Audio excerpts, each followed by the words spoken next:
Hello, my name is Jason Reichl, and you're listening to Risk Management Brick by Brick. I'm fascinated with people who are helping build and maintain the physical world around us. On each episode of this podcast, we'll dive in with a risk manager, speak to them about how technology plays a role in this process. Hey guys, welcome to Brick by Brick. Thanks for joining me. Thank you for having us. Yeah, excited to be here. So we're at Procore event, we're at Groundbreak. Why is this such an important event for you, for your customers? And give us a little bit about your background. I'll let you kick it off because you've been at Procore the longest for Groundbreak. Well, you're first. Well, I think it's my 7th Groundbreak. I know I've been through so many. My favorite part about Groundbreak and why I think it's so important is everyone getting to meet in person. There's so much knowledge shared. Construction at the end of the day is an in-person business and based on relationships. And this is another way we can really help accomplish our mission of connecting everyone in construction on one platform and do it in person. And so I walk away from this event just learning so much about how our customers operate, what their challenges are, and then how we can really go back and take that feedback and incorporate it into what we do. Tell me a little bit about your background. How did you end up here 7 years in a row with some breaks probably for the pandemic, right? Like, what's your background? So I started at Procore to build out the business development team and really built out the initial marketplace with all the software partners, a lot of which are our partners expoing in the expo hall here. It's amazing to see how many have grown. I think there's over 100 now. I remember we used to have 10. And really it's about bringing everyone together, even those software partners, of how they connect to Procore to help accomplish goals for our customers. And so over the time period, we were starting to partner with various companies. One of the things we started learning was how our customers partner with their insurance carriers and brokers. We realized there was a lot of room for Procore to improve that process, that there was a lot of data that just wasn't being used in those conversations to really help represent our customers, to show that they have best-in-class operations, that they are managing these construction sites in a new way. They've invested in technology that allow them to be a lower risk contractor. And we wanted to bring that data forward to make sure they get recognized in the form of better insurance terms and better prices. And that's really the goal of Procore Risk Advisors. You know, I think Groundbreak's so important because as an industry, this event creates a voice and an opportunity to learn. Now, I think when you look at construction, the pace of innovation, and it's massive. However, the people in those innovative roles don't have traditional like technology backgrounds. They're people that have been just sort of mandated to take on the adoption of Procore, the implementation of, TrustLayer or any of these other solutions that are in the market. So this event is so important because it brings like-minded people together to share best practices. And if you do that effectively, it moves the industry forward. And I think that's just so big for this industry. I think there are 3,200 or something customers here, and that knowledge share will help propel that industry forward and close a lot of the knowledge gaps that, has been keeping the industry from really innovating over time. You're talking about something that's really interesting to me, which is the speed of innovation of the industry, of the owners of construction properties that are being developed. All these things are kind of pushing rapidly and growing rapidly. Yet there's a body of people working in these companies who are either not ready for that change or in the middle of a transformation, often worried about technology. Their jobs have vastly changed in the last 10 to 20 years when I talk to people on the podcast. What's some of the things that you guys are seeing where you should be an adopter of this now? You should be thinking about this for your organization. Yeah, I think the reason why technology plays such an important role in construction is construction companies have lots of the baby boomer, generation, and they have so much knowledge inside their head. And for the construction companies of the next generation to succeed, they have to pass that knowledge down, and they have to help enable their new employees to be able to build really effectively. So technology plays a critical role because it gets information out of people's head and into a data set that then can be distributed throughout the organization. And that's incredibly important when you look to the next generation of builders. One story I always like to share is if you go back 10 plus years ago, there used to be a saying when Procore was getting started that the construction industry would not adopt technology. We had a very different viewpoint at Procore, was that no one was building technology for the construction industry. And if you built it, they would use it. And I think we've really proven that out over time. Now we're in this next phase where now that they've adopted a lot of technology and that process is continuing to accelerate, there's all this data that just didn't exist several years ago. And the next phase is really unlocking the value of that data and using it to improve your operations even further. So one great example is we recently launched data analysis where we used OSHA data, essentially safety data of incident rate and lost days rate per 100 workers. to basically correlate what behaviors in Procore are most important to affecting those outcomes. You want low incident rates, so you don't want lost days, obviously, in this industry. And we're able to find really interesting correlations of what good looks like and share it back with our customers. And so a couple that I always just like to share is when you look at the submittal process, we can actually show what a good submittal process looks like. It turns out to be one of the most correlated aspects of a lower risk. And one of the things that we found is having greater than a 30% revision rate of submittals is really correlated to better outcomes. And it's what's a sign that early on in the project, when the submittals are getting approved, they're actually being reviewed properly. You're finding issues and mistakes and identifying them, getting them corrected, and then getting them approved for the project to move on. And it's also a sign that you probably have other operations that are really, really strong. So we're now able to share back with our customers, here's what your current submittal revision rate is. If it's below 30%, you might want to work on that. If it's not right for you, you don't have to. We're able to really show back data of what benchmarks look like and really show you what best-in-class contractors that are leveraging technology, what that looks like, and how you iterate to get there over time. I think that's really important because, if we were doing this show 5 years ago, 6 years ago, people would probably talk about how we're entering into the age of information where we were collecting all this information. And people, they did it, right? They collected a ton of information about everything. But now it's how do I action on that? How do I actually have it provide insights to my business? And I think that's a new place for technology. We have AI, we have other things like that to really step in and actually bring these insights to our consumers, right? To the people who are using the technologies. What are some of the stuff that you guys are doing within your own practice at Procore to leverage that data? You mentioned the submittal thing, which is so interesting, but where does it go from there? Like, what's the next steps? So there's a lot. So one is we're bringing new dashboards to our customers. We're calling it the Operational Excellence Scorecards, basically showing across some key behaviors how you currently are adopting the software today. And these are particular metrics that are very, very tied to risk reduction, and then lets you see where you are today, what you can do to improve it, and then leverage that data to say, this is the goals for our company, and we're going to roll it out. And it really empowers our customers to not just say, we're going to adopt whatever tool for adoption's sake. We're going to adopt this tool because it really impacts risk. And we can see that we have room to improve on this particular one. And we're going to go roll that out and go through the change management of educating not just your own employees, but all project stakeholders to then go improve that metric. And then one by one, you can keep rolling out to the next. And where you're good, make sure to stay with those workflows and keeping them where they are, and then go move on to what you need to do to improve the business and unlocking the value. Is some of those insights that you're finding, are they surprising to your users, what they are? It's a mix of surprise, and I knew it was in my gut. I didn't know how important it was. It was often what we hear. So we share the one about submittals. You have a lot of people that are veterans out in the industry that have seen that. They'll tell you all these stories about why that's so important, how they always knew that, and they just didn't know how important it was or how critical it was. Like 30% was kind of the magic number of revisions. There's another one that's really fun to look at is how you use the punch list tool. Using it early in the project lifecycle, where some customers think of it as this tool for the end, it goes out and everything gets documented right before the end of the project. And there's those customers that think about it as an ongoing process to document things early, give enough time and planning to get things closed out. So leveraging something as simple as the punch list tool in a different way is correlated to much better risk outcomes. I think the analog to what we're doing is what you've seen play out in the telematics in the auto industry or the trucking industry, is developing the behaviors around what is a good driver. Do you wear your seatbelt? Do you stop at a stop sign for 3 seconds? Do you drive slowly around corners? Those behaviors are critical to understanding the risk profile of the driver. We're now applying that same logic to the construction industry, helping contractors be informed around those behaviors to understand these ones have material impact on risk. Versus, like, to your point, there's tons of data out there. It's trying to understand which specific metrics are the ones that you need to pay the most attention to. Yeah, sometimes when I'm thinking about this topic and risk and where people are, it's like every risk manager I talk to on this podcast, for instance, many of them didn't think they were going to get into risk management from the very beginning. So they have their own flavor of what they think is the most important. Some people, it's contract, insurance transfer. There are all these different elements that are important to them. But what I found is because all these risk managers are not coming from a risk management school, getting this holistic education, they overemphasize on one particular thing that they've seen a lot in their industry.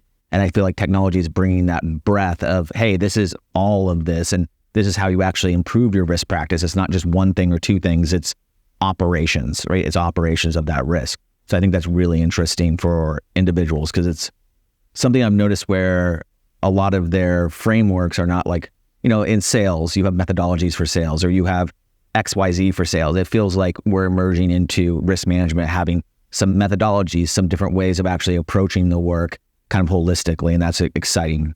Yeah. With all this data, I think the risk manager and the risk management departments within organizations are getting a voice. They didn't have a voice, and they're getting a seat at the table where they didn't have a seat because they're playing such a critical role in the outcome of the company. They're really playing a great role creating the guardrails on how the project should operate, how the field teams need to respond.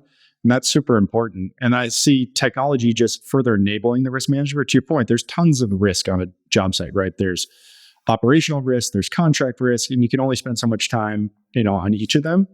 Where data will play a critical role. And, some of the things that we announced at Groundbreak around our AI co-pilot, the idea of having this risk manager co-pilot that is working alongside your risk manager in real time to start flagging those metrics or those, sort of observations on job sites so you can pay attention to those things. And I think it's just going to be a really nice concert in the way they work together. Yeah, why don't you go into that a little bit more? So AI agent being deployed with the background of the best practices from you guys. Is it learning from your users? Like, give me a little bit about how that whole process works. So obviously, there's a lot of opportunity for, certain co-pilot when you apply it to things like safety and risk are starting to really lay out what are those metrics that you want to track and understand. And then having the co-pilot continually working in real time to start flagging when things are flying out of compliance or out of risk, or this is an area of attention, and making and driving an action to remedy that situation. And that's important because, again, there's lots of different things that happen on a job site. So you have to educate the co-pilot on what are the things that are the most impactful to that project performance. Right. So that's the work we're doing now. Some of it's already been released and some of it's tied to the operational excellence dashboard and some of the work that we're doing there. But the opportunity is to just marry the AI and the co-pilot with the risk management org and the broader field team is super important. So you have this operational excellence, this hub where people are now understanding their data, understanding the things they should do.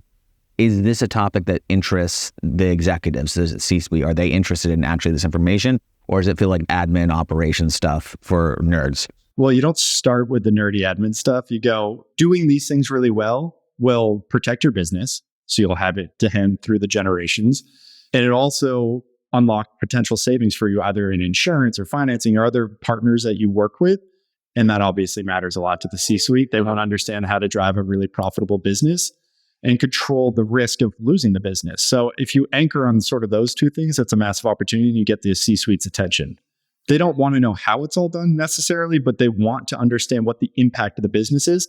That's why I said it before, it feels in the risk managers that we're speaking with, they now have a seat at the executive table because risk management is such a critical function of the organization. And, I think one thing that we see is when you talk to contractors, really what we call majors, which is, probably 150 million in revenue and up, they'll start having dedicated risk management. But below that, risk management is owned by whoever finance, function, HR, whoever. And to your point, they don't have a background in risk management. So the opportunity there to really enable them is huge. And I think that resonates owners of those types of firms as well, because they know it's a gap in their current organization, and anything that they can do to enable their teams to do it more effectively is really important. Yeah, I think the expansion of risk management, so when you go to any of them, there's risk managers around, they're very free about sharing what's working, what's not. Then they go back to their silos, back to their desks, and they're kind of just out on an island by themselves or with a couple of other people, right? And operationally, it's well, how are we making these decisions? What ones are we?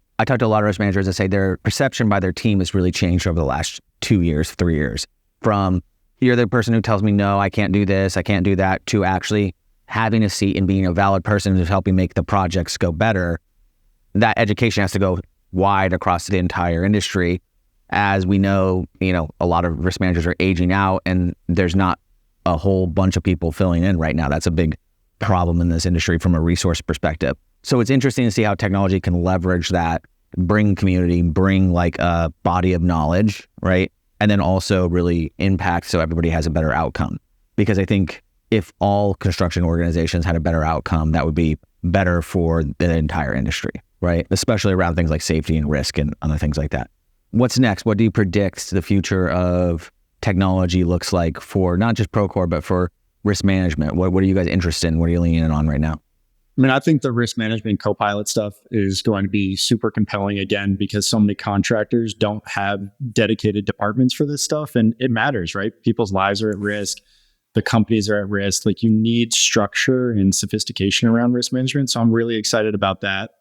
I mean, again, there's so much cool stuff out on the floor that we've seen. What excites you? But if we think about it like long-term, this is what I think is really, if we accomplish our vision, what happens is those contractors that care about this, that are investing in risk management and properly having really, really strong operations, they're going to be rewarded in the form of better insurance terms, better terms, and they're going to be more competitive, and they're going to take market share. And so you really see in the future, this will be the only type of builder out there, and it'll become table stakes. It won't happen overnight. It'll take a lot of enablement of really letting the whole industry know around risk management. This data exists. These tools affect risk. Here's what good looks like. Here are the benchmarks. Here where you are today. Here's a plan of how you can improve. And slowly but surely, if you look at what the insurance industry really does over time, is it helps the industries understand how they become better. Because if you're properly pricing the risk, you're really letting them understand what they need to do to improve. And so it's really a symbiotic relationship of, if you get improved insurance programs by doing these behaviors, you'll then really see people realizing this is important. We should invest in these things, and we'll be recognized. And it really just becomes the way the industry will operate. I want to play devil's advocate with that statement, because I agree on this utopian idea.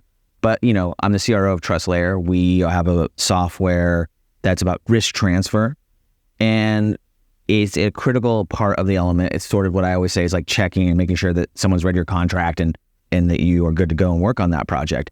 The idea is to build a report that shows that you're an operationally excellent organization, so they can give that to their insurance as a negotiation piece. When we've talked to carriers about that in the past, it's been hard to see what things are going to really move the needle for lowering customers' premiums and things like that. Are you guys actually having success, or is this the idea that if we put this in place, then we'll see a better negotiation for construction organizations? Is there success out there where you've seen this actually lower people's premiums or keep their premiums at where they're at? Yes. So a couple of things on this. So yes, we have seen a lot of success from leveraging this data to enhance programs. And I know everyone goes to lower premiums. Yes, we want to have the lowest cost, but insurance is first and foremost about the best terms. And there's a lot you can do to improve the program quality. This could be the size of the deductibles, the coverage, endorsements, things like that. So we really focus there on saying, hey, because you have these great operations, you can actually have better, more holistic Opening doors that you couldn't have open before, conversations you couldn't have. Yep. And then, we're in the very, very early days of this, but actually building in partnership with the carriers, exclusive programs that understand that this data is important and bringing that to the market. We've had our first one was a builder's risk program, where it really understood that tech-enabled contractors that are managing the operations properly, have water detection technology on site, they should be rewarded for that, and really figuring out a underwriting model that takes that into account. Well, I think we all wish it would happen faster than we want, but these things take time. You really have to prove it with the data and get the whole industry on board. So we spend a lot of time doing what we call underwriter enablement, where we educate underwriters across all the various carriers on here's what Procore does, and not just Procore, and here's the tech stack that's built on top of Procore of all of our partners. And then here's all the ways it could help reduce risk. And really, here's a bunch of data that's now available that wasn't available just a couple of years ago, where you can get a better idea of how this contractor actually should perform. And then over time, we can start incorporating that more and more into the underwriting models to the point where eventually just becomes part of the standard process. Do you think the biggest risk to the construction industry right now is lack of knowledge-based workers, the lack of being able to get this information standardized and into a place? What are they struggling with during this transition? Yeah, I would say labor is obviously top for most. Getting knowledge-based workers to come in, join your company, and add value without a huge amount of enablement and training that would be what every construction company needs. So I'd certainly say that's like thing one. And then the industry itself is just inherently risky. The way we build and the types of projects we're asked to build continue to become more and more challenging. So there's just a lot of risk throughout organizations, but I'd certainly say labor is the top one. One of the things I've noticed is a lot of times at the companies we talk to, the operations team who's doing all this work to make sure they actually run as top tier operations is siloed from the risk management side, who are, dealing with putting the submissions together with their brokers and reviewing the policies and the terms. And there's this two siloed house where we want to bring them together. And I think that's a big challenge, that when you start bringing the risk manager, the operations team, and the technology and the data from that together, you get a much more holistic viewpoint of what is the real risk here. What measures is this company taking to make sure that they're doing everything they can to control for risk and manage it properly? And a lot of that gets left out in the conversations today, and not even knowing that all that data exists. So just bringing that, the learning and enablement, that it starts getting talked about, I think will be a huge impact moving forward. Yeah, I think one of the things that I often run into when I talk to these organizations, let's say you're operating in a state like North Carolina and you have 10 regional offices of your thing. A lot of the setup is usually operations that's centralized in one location, and then you have these 10 field offices. The 10 field offices don't want to adopt policies and procedures that come from the corporate Greensboro office, as an example. And it's a lot of like siloing happening within the functions, within the way that organizations are formatted, which you saw in technology 6 or 7 years or 10 years ago, probably. And you started to see like, oh, we actually have to build this virtual operations that exists in the cloud, right? This place that it affects everyone. It's not a corporate office. It's sort of across the entire board, right? But that's been a challenge because, again, the industry, the construction is a relationship-based industry. It's an in-person industry, right? So how do you make these kind of technologies, which are super powerful, personal, like so that you can really show someone, hey, this is worth paying attention to? It's a great question. So going back to the example of the operational excellence dashboard, is you can start cutting it by division. And you can actually say, hey, like you're talking about, there's a lot of fragmentation. The West Coast division has really great metrics for these metrics. And so maybe they don't need to concentrate on those. And so you get very much to that personal level of saying, hey, we don't have to just make one policy for everyone. We can say, this is where they need to concentrate and this is what they do well, because you can start really having that level of granularity where you couldn't have that before. And you get to, exemplify and show that, hey, they are really good at these metrics. Let's make sure to reward them and let the whole company know that here's we're doing things well, and the rest of the company can learn from them. And so you can really make it granular down to the division project manager level of what are the things they each needed to work on. That's very custom and individual to their metrics. That's great. Yeah, I would just add, you got to measure what matters and you have to get everyone aligned to that. And then you also have to not just focus on where things are going wrong. You actually have to reward where things are going right. And I mean, this happens all the time around toolbox talks. It's always like, hey, you got to fix these things, but you really need to celebrate when things are going well because people are learning behavior. You got to give attaboys. You got to help drive that culture. So I think enabling those types of people and then showing them what matters is super important. And it's how you get technology adopted and how you build those internal champions. That's really, really good advice. Well, I love having people from Procore on the podcast. It's so nice to be talking to other technologists who are bringing technology to people in a very real way that's helping the built world.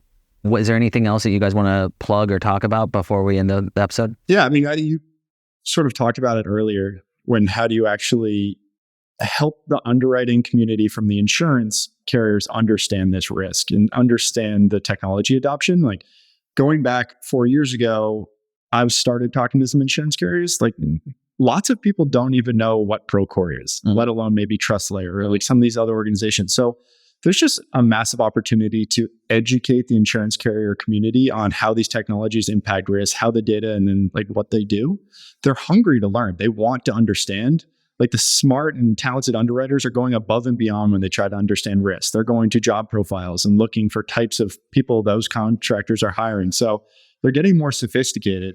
I think what we're really excited about with Procore Risk Advisors is we launched a full service surety and insurance brokerage that has full market access. And then it leverages all the data that's being created by the Procore customer to then advocate on their behalf when you are working with an underwriter. Underwriters have a certain amount of subjectivity in pricing. Before I actually knew how the insurance markets worked, I assumed it was just like a actuarial. Here's it. Like spit out a price, and that's just like what the price was. Yeah. What I've learned is there's actually like a fair amount of subjectivity in the price, but you have to build a really strong narrative and you have to substantiate it with data. Yeah. So when we go out and we're representing our brokerage clients and with their submission, we're saying like, here's the risk, here's what they've built, here's all the loss runs and all the traditional stuff that you asked for. And then here's how this company operates compared to its peers, right? We can do cohortal analysis of like their operational excellence scores and some of these other things. And it helps build this additional credibility and get the underwriter much more comfortable with the risk. Had they been going through a traditional broker, people don't have access. Are your customers at Procore, are they innovative ones who are going, oh, let's go with this brokerage that's tied to this piece of technology? Because that seems like a really big deal. It seems like a really important term for Procore to say, hey, we're going to be now this middle person so we can advocate for all of our customers using this technology. What kind of profiles are you getting from that? Yeah, so I think some of the early customers can definitely be grouped in like the innovators group, and then very substantiated customers that we had to go and prove that we actually understand these markets, that we can actually go and get them improved terms, especially on like the bonding side, which is critical for a lot of these businesses to grow and take on this infrastructure work. So yeah, I would say there's been some early adopters that would be grouped in innovators, and then certainly some people who don't see themselves as innovators, maybe not laggards, but however, like this makes sense for our business. We understand what's necessary. We understand that insurance brokerage and perhaps isn't keeping up with the pace of innovation within the construction industry. Yeah, right. And this broker, on our teams, they understand how this information can be leveraged. So, I mean, there just must be as many frustrated brokers as there were clients who want to work at a tech-enabled organization who's using data to actually drive customer satisfaction. I mean, they've been talking, like the smart brokers, they've been saying all the right things. However, they just don't have access to a lot of the data where they actually need. It's certainly not because of lack of talent, it's just because of lack of access. So that's what we're really excited about. Back to your question about, who's really resonating is, it's those customers that don't see insurance as a necessary evil, but see it as a strategic competitive advantage that can really be a profit center to help them accomplish their business goals. And that's, I think, the right way to look at it. And then they can really leverage what they've invested in to represent themselves in partnership with us to make sure they then get those programs that they deserve. And they become, that lowers their overhead. They become more competitive at bidding. They really become a better contractor. And that's really going to make them a better business for a variety of reasons. I like the idea that Procore is lifting up all these parts of the industry and shining the light onto them and continue to invest and expand. So thank you guys very much for joining me. I really appreciate it. Risk Management Brick by Brick is brought to you by TrustLayer. Find out how TrustLayer manages risk so that the people can build the physical world around us. Head over to trustlayer.io and then make sure to subscribe to Risk Management Brick by Brick on Apple Podcasts, Spotify, or wherever you get your podcasts. On behalf of the TrustLayer team, thank you for listening.